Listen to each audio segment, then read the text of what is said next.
We will be separating the skin from its muscle, so you have to slowly cut without actually damaging the skin and the fur. So if you do it right, there will not be any blood spilling out. I preserve dead animals using arts and science. This is my studio, Ask Me Anything. Okay. Hello, welcome. My name is Vivian. I'm 28 this year and I'm a full-time taxidermist. Hello, I'm Jivan and I'm 29 this year and I assist Vivian with running the store. I am her husband and she's my wife. Yes, we are married.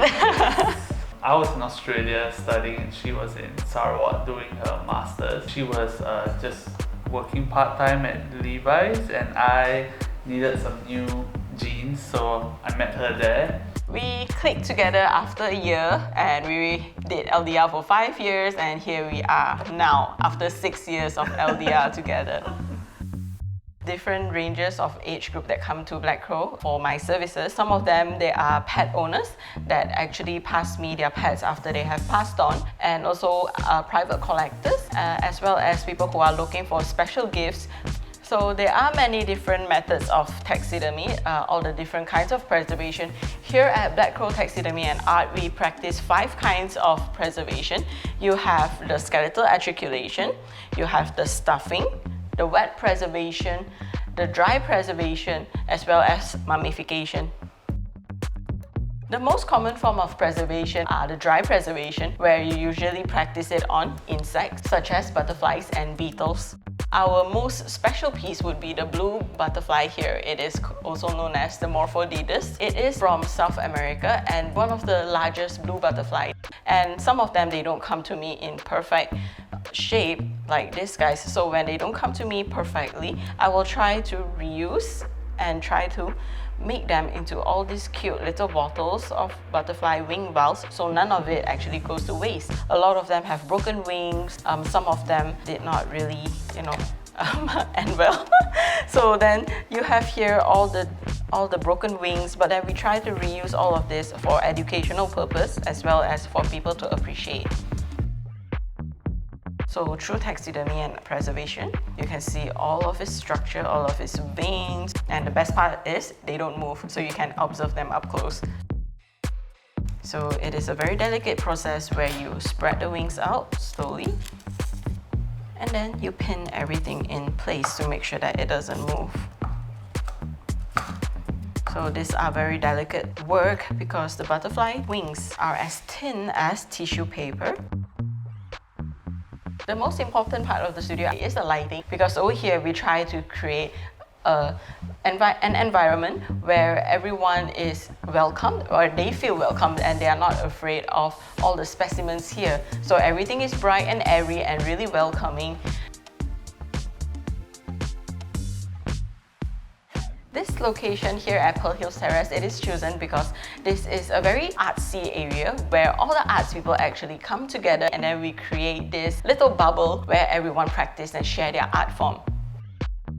All of this started with the base of science, and then it is incorporated or infused with arts, just like how this bed over here, it is mummified and it is adorned with flowers as well as trimming. So in this case, people can actually appreciate it more and wouldn't be so mortified by all of these specimens. Normally, you don't see all of this up close. You can actually have the chance to feel the specimens, to touch them, to know how they are actually like, to study them up close. This creates a place where art, science, and nature meet.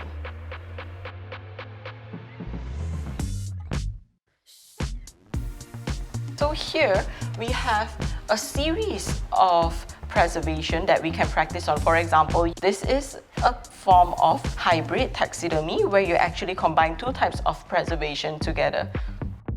Here, we do not kill for any of them, nor do we promote the killing for any of them. And we definitely do not deal with endangered species. Some people do not understand what taxidermy is, so they will start to fear it, they will start to react negatively to it. But then once you know what taxidermy is, it is actually science as well as art combined together. For example, just like this bird over here, all these little budgies where people keep as pets, and after they have passed on, it can actually be made into something beautiful again. My favorite piece here in this whole studio would be the skeleton of this snake here. It took me around 2 months plus to actually finish articulating this entire snake. So yes, this part of the section, there's a lot of work, Bone preservation is the hardest to do because there are many steps involved. First, you have to sanitize it, and then it has to run through a series of chemical cleaning before you can actually remove the flesh and then put everything back together. So it is actually a really hard puzzle piece that is in nature, a really hard one. Where do you do your taxidermy? I do my taxidermy work here in the studio, and here are some of the work that I will be practicing today. We have a quill. This is someone's pet that I am going to be preserving. We will be separating the skin from its muscle, so you have to slowly cut without actually damaging the skin and the fur. So if you do it right, there will not be any blood spilling out. So this is a tricky part. If you don't know its anatomy, you don't know what you are holding on to, you don't know what you are dealing with,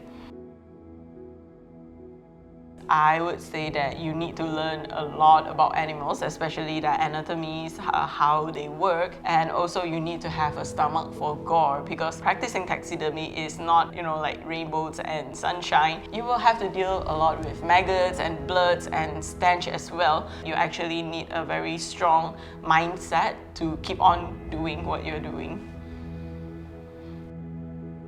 Death is just the brain where it is passed on and you can't actually move your nerves anymore. So nothing too spiritual, nothing too religious.